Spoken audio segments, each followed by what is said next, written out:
दोस्तों 25 जुलाई 2000 को air France का सुपरसोनिक कॉनकॉर्ड फ्लाइट नंबर 4590 शाम 4 बजे पेरिस से न्यूयॉर्क जाने के लिए तैयार थी। ये कोई आम जहाज़ नहीं था, बल्कि आवाज़ की रफ्तार से ज़्यादा तेज़ चलने वाला कॉनकॉर्ड जहाज़ था। बोइंग 777 पेरिस से न्यूयॉर्क 8 घंटे 30 मिनट में पहुंचता है, जबकि कॉनकॉर्ड यही सफ़र 3 घंटे 30 मिनट में करता था। इस फ्लाइट में ज़्यादातर अमीर अफराद सफ़र कर रहे थे, क्योंकि इस जहाज़ में पेरिस से न्यूयॉर्क और फिर वहां से वापस आने का किराया $20,000 था। सामिन, सुपरसोनिक का नाम सुनते ही दिमाग में पहला ख्याल आवाज़ का आता है। सतह समंदर पर आवाज़ की रफ्तार 1236 किलोमीटर फी घंटा होती है, लेकिन आवाज़ की रफ्तार हवा के दर्जा हरारत पर भी मुनसर होती है।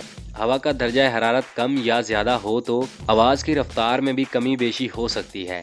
हवाई जहाज़ की रफ्तार को 4 मुख्तलिफ हिस्सों सबसोनिक, ट्रांससोनिक, सुपरसोनिक और हाइपरसोनिक में तकसीम किया गया है।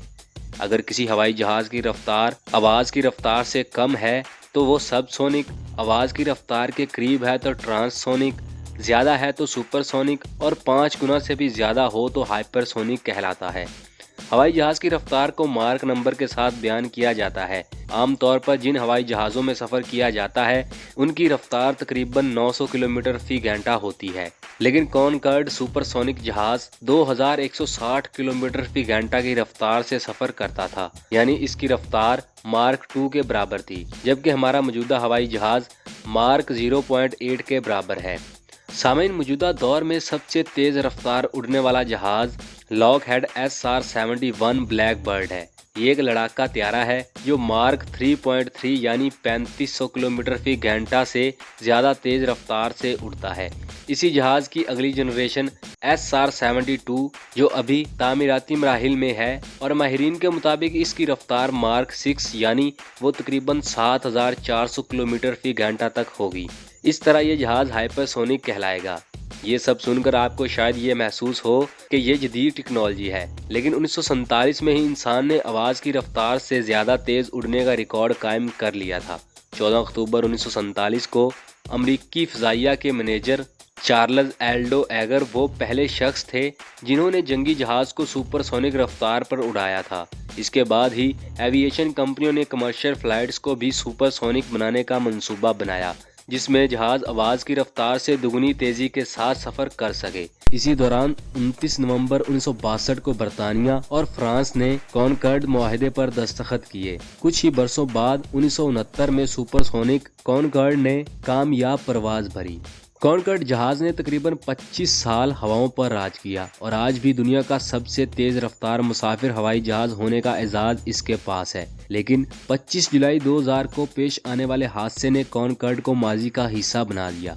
सामिन, हादसे से कबल भी इसके खिलाफ मुख्तलिफ सतह पर एहतजाज किया जाता था कि इसके इंजन की आवाज़ बहुत ज़्यादा है और जब ये रिहायशी इलाकों के ऊपर से गुजरता है तो सोनिक बूम की वजह से वहां रहने वाले अफराद को मुश्किल का सामना करना पड़ता है।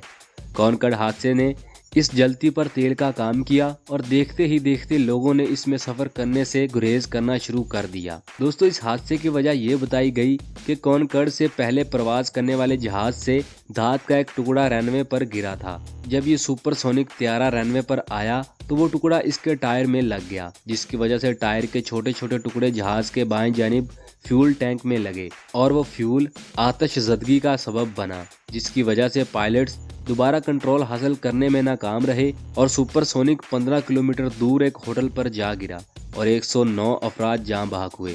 2001 में दोबारा कॉनकॉर्ड फ्लाइट का आगाज किया गया, लेकिन ये दोबारा अपनी मकबूलियत कायम करने में नाकाम रहा। मुसाफिर कम होने की वजह से इसे मुआशी मुश्किलात का सामना भी था, क्योंकि इसके ईंधन के अखराजात आम जहाज से कहीं ज़्यादा थे। एक आम मुसाफिर जहाज एक घंटे में 5400 किलो ईंधन इस्तेमाल करता है, जबकि कॉनकॉर्ड एक घंटे में 20,500 किलो ईंधन इस्तेमाल करता था। इन्हीं मुश्किलात का सामना करते हुए एयर फ्रांस ने फैसला किया कि वो कॉनकॉर्ड फ्लाइट बंद कर देंगे और 24 अक्टूबर 2003 को परवाज करने वाले कॉनकॉर्ड दुनिया की आखिरी सुपरसोनिक फ्लाइट थी। तो दोस्तों, ये थी कॉनकॉर्ड सुपरसोनिक जहाज़ की कहानी जो हमने आपसे शेयर की। उम्मीद है आपको पसंद आई होगी। अपनी राय का इज़हार कमेंट बॉक्स में ज़रूर दें। वीडियो पसंद आने की सूरत में वीडियो को लाइक, शेयर और चैनल को सब्सक्राइब ज़रूर करें। تاکہ آپ کو ہماری ایسی ہی معلوماتی ویڈیوز کا نوٹیفیکیشن بر وقت مل سکے۔ انشاءاللہ ملتے ہیں اگلی ویڈیو میں، تب تک کے لیے اللہ حافظ۔